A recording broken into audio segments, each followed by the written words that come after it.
start off, Sadhguru, by asking you that you probably are the biggest multitasker that I have met in my life. You are into sharing wonderful things with people, millions of people, and you find the time to play golf, and you ride a motorcycle like a champion. I don't know what all you do. How do you manage your time? That last thing was not a good thing. I don't know what all you do, not a good thing. No, that is a sense of amazement. And there are people who are very busy people, and so we believe we are very busy people.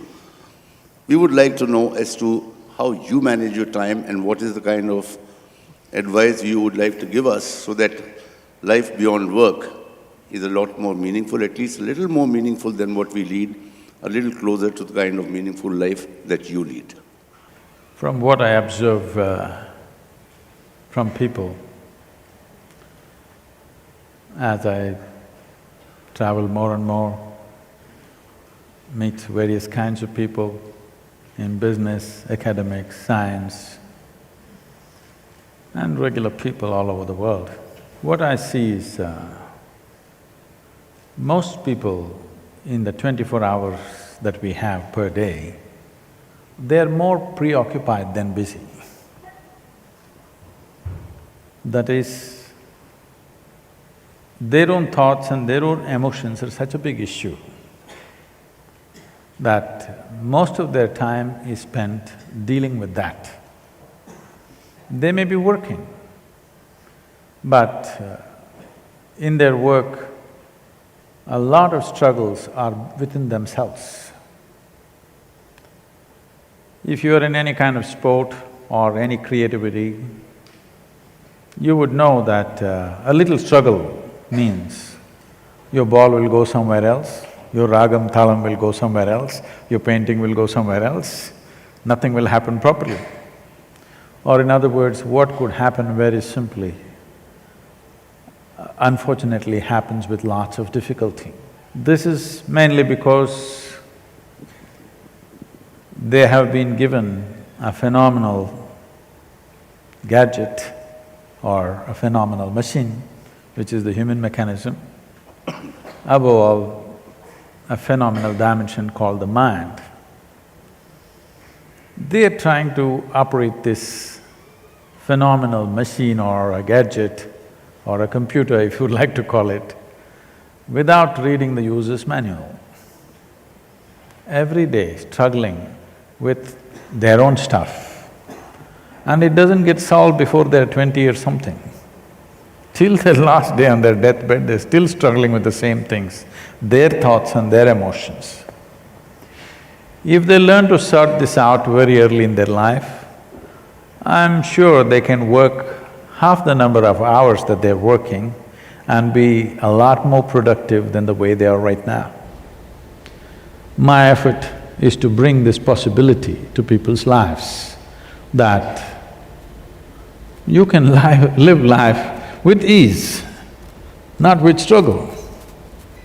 One thing is, when we say work, it's many young people, wonderful people who are getting recognized for whatever wonderful things they have done, leaving them apart, but generally work means always been… people have been taught that they must work hard. Nobody told them they must work joyfully. Nobody told them their work should be an expression of their joy or their love. They have to work hard. If you work hard, life will be tedious. How else will it be? You will do something hard only because you don't know how to do it.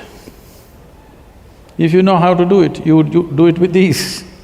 So without learning how to do something, if we try to do it, without investing enough time in perception, if life is all expression, then life becomes a big struggle. Most people are not doing anything except earning a living, maybe reproducing and dying one day. Nothing more. They may believe they're doing many things, but this is all they're doing. Eating, sleeping, reproducing, dying one day. That is such a big fuss. Every other creature is able to do this, from an earthworm to an insect to anything and anything. Everybody is doing this. They all earn their own living, they eat, they sleep, they reproduce and they die. With 1/1,000,000th of our brain, they're able to do it.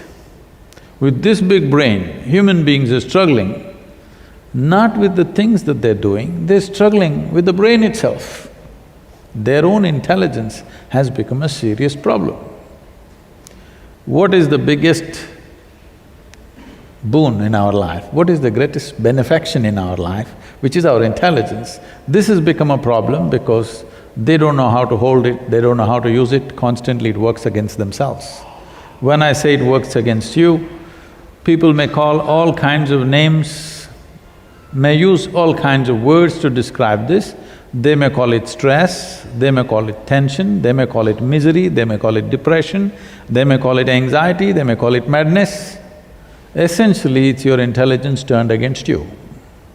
Your intelligence is not working for you, it's working against you. So my fundamental work is this, that at least your body and your mind should work for you. Nobody else may work for you, it doesn't matter.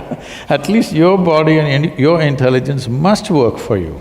If this one thing happens, you living blissfully, gracefully, effectively is a natural consequence.